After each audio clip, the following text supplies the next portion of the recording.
Hello everyone. This is the introduction to your case study part 4 intervention plan.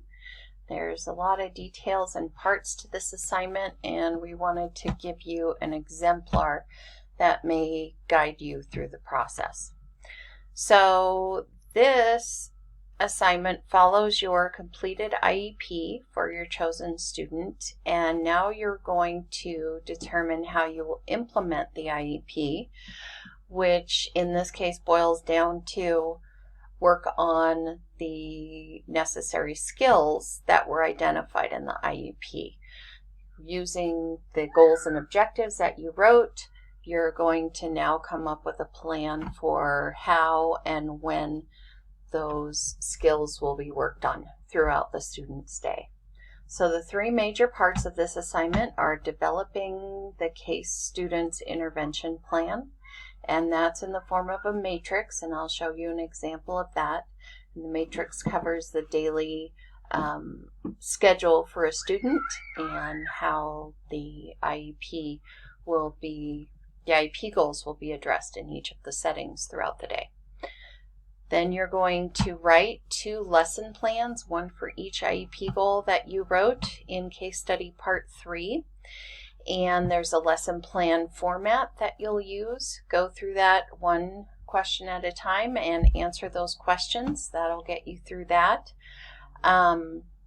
The important things to remember are to be sure that you are tying these to academic standards. And in this case, the Colorado academic standards.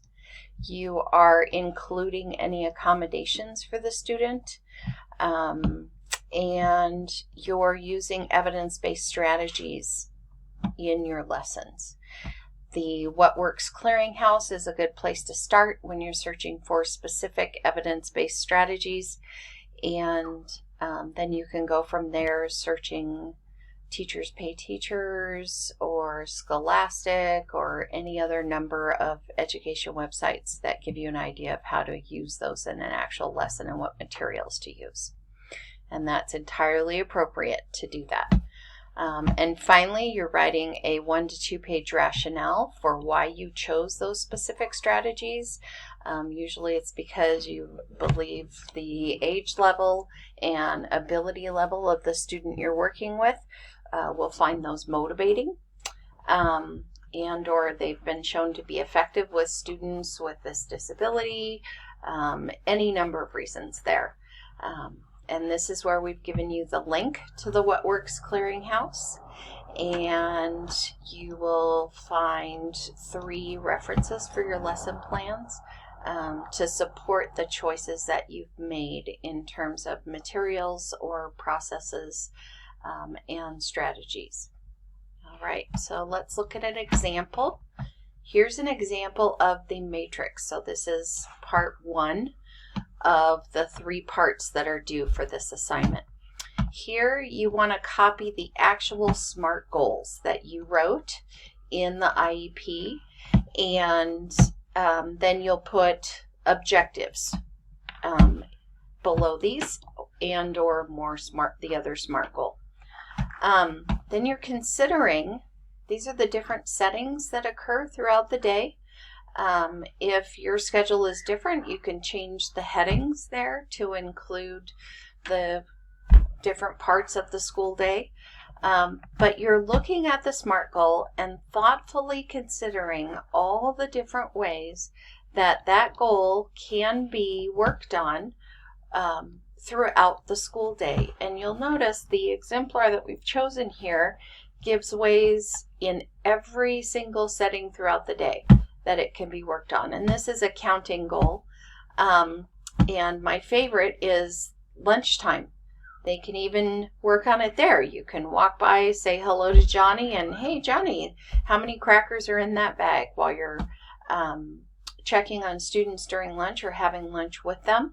And that is a natural setting to apply the skill that they're working on and to see how well they're able to generalize from counting in math class to counting at lunch or counting during recess or during specials.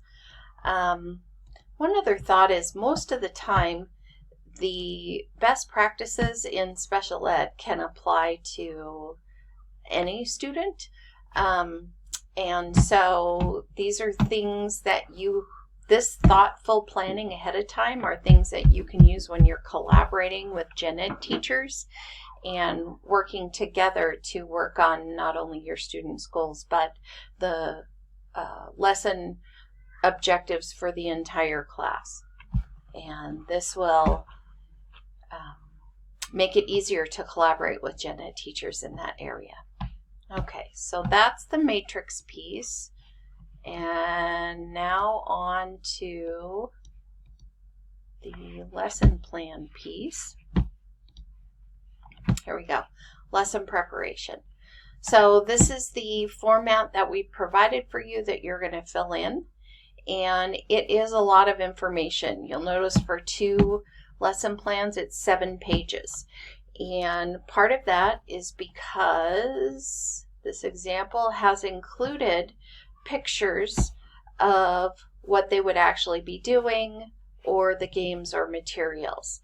And this makes it really easy for us when we're grading to understand whether you're really understanding the concept. So your ability to demonstrate all the different pieces and what it would look like when you're giving the lesson gives us a complete understanding of your skills and where we would need to help or where we can congratulate you. This lesson is also ideal because they discuss in the You Do ways that these skills can be worked on at home.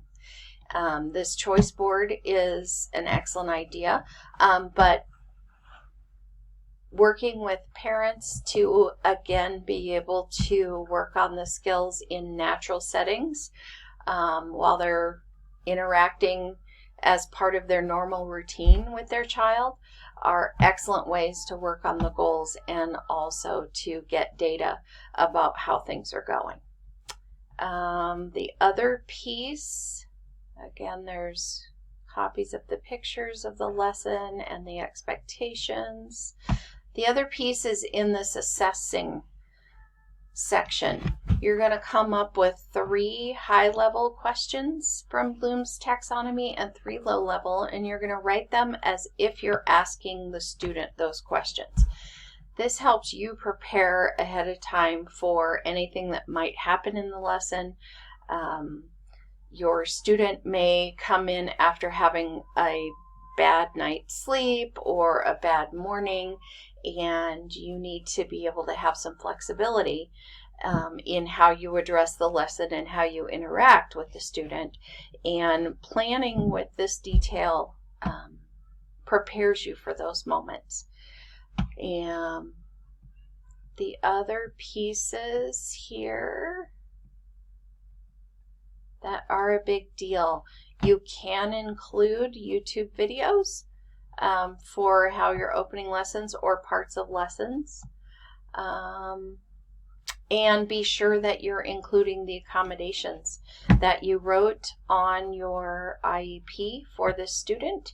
You want to plan lessons where you're able to include those accommodations because otherwise we're not really implementing the IEP. So, then the last piece is your 1 to 2 page rationale about why you chose those specific strategies and references to back up those choices. So if you have any questions, be sure and contact the instructors, and we wish you all the best of luck on this assignment and have a great day.